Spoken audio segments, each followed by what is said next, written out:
looks like 3 stories plus a basement, different sections.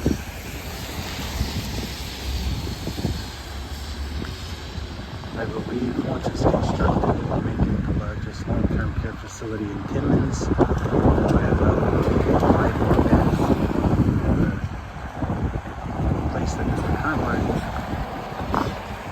Saturday, November 15th. As you can see, construction workers working hard on a Saturday. Different tradesmen working hard on a Saturday. It's quite warm for this time of year. It's usually a lot cooler, but I believe it's supposed to reach 0 or +1 today.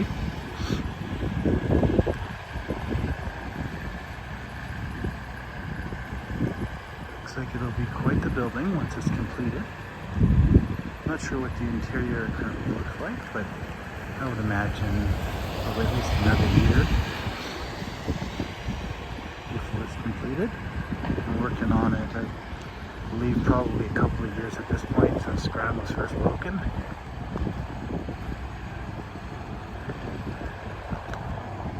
You can kind of see the old building slightly. Not the best angle from Imperial Boulevard, but construction trailers. Anyways, I can't wait to see what this building looks like once it's completed.